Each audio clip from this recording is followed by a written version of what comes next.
घर में अचानक खबर फैल जाती है कि राहा कहीं गायब हो गई है। आसिया बेहद गुस्से में होती है। वह कहती है कि जैसी माँ थी वैसी ही बेटी निकली। आगे से उसका भाई बोलता है कि नहीं, तारा पहले ही बहुत ज़्यादा सज़ा भुगत चुकी है। मुझे नहीं लगता कि कोई भी राहा ऐसी हरकत कर सकती है। उसी पल ज़ारून का बाप वहाँ पर आता है। वो आकर उनको सख्त बातें सुनाता है। वो कहता है कि पहले तारा घर से भागी थी और अब तारा की बेटी घर से भाग गई है। तुम लोगों ने हमारी इज़्ज़त का जनाजा निकाल दिया है।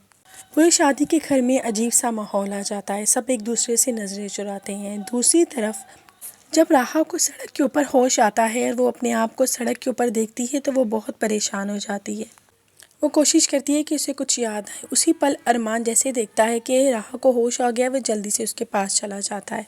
वो गुस्से से अरमान की तरफ देखती है। उसे कहती है कि आज मेरी इज़्ज़त पे दाग लगा है, वो भी सिर्फ तुम्हारी वजह से। अरमान खामोश खड़ा रहता है क्योंकि उसके पास उसकी जवाब देने के लिए कोई बात ही नहीं होती। मगर दूसरी तरफ बतूल बार बार यही सबको यकीन दिला रही होती है कि उसकी बेटी राहा बेकसूर है, लेकिन उसकी बात पे कोई भी यकीन करने को तैयार नहीं है। अरमान इरहा को लेकर जल्दी से घर आ जाता है। जैसे ही वो दोनों एक साथ घर में एंटर होते हैं तो सबकी नज़रें उनकी तरफ उठती हैं। सबको उन पे बेहद शदीद गुस्सा होता है। माहौल एकदम कशीदा हो जाता है। अदील बेहद गुस्से से राहा की तरफ जाता है और उसे कहता है कि तुम्हारी माँ की करतूतों की वजह से मेरी माँ दुनिया से चल बसी, मेरा बाप इस दुख में चला गया और आज तुमने ये हरकत करके मेरा सर शर्म से झुका दिया है नीचे को। वो साफ अल्फाजों में कह देता है कि तुम माँ और बेटी जल्दी से इस घर से निकलो, मैं तुम दोनों की शक्ल तक देखना नहीं चाहता। राहा बहुत बार बोलने की कोशिश करती है लेकिन उसे चुप करवा दिया जाता है। राहा से ये सब कुछ बर्दाश्त नहीं होता। वो कहती है कि अगर मेरी वजह से मेरी माँ को घर से निकालना पड़ेगा तो मैं ये कुर्बानी देने को तैयार हूँ। मैं अरमान से निकाह करने को तैयार हूँ। उसी टाइम ज़ारून बोल पड़ता है कि नहीं, ये निकाह नहीं हो सकता क्योंकि एक बहुत बड़ा राज है जो हम सबसे छुपाया जा रहा है।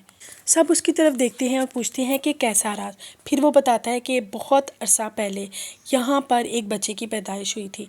फिर उस बच्चे को यहाँ से दूर कर दिया गया था और वो बच्चा था भी हमारे इसी ख़ानदान का। फिर वापस इसको इसी ख़ानदान में लाया गया।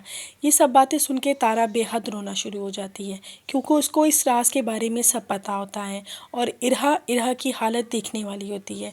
फिर ज़ारून बोलता है वो बच्चा कोई और नहीं, वो अरमान ही है, यानी कि अरमान इसी ख़ानदान का ही इकलौता वारिस है।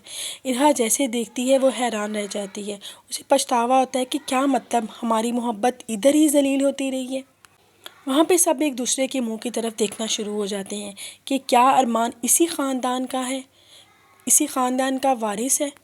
ये सब हकीकत जानने के बाद क्या सब अरमान को कबूल कर पाएंगे? क्या इरहा अरमान के साथ शादी कर पाएगी?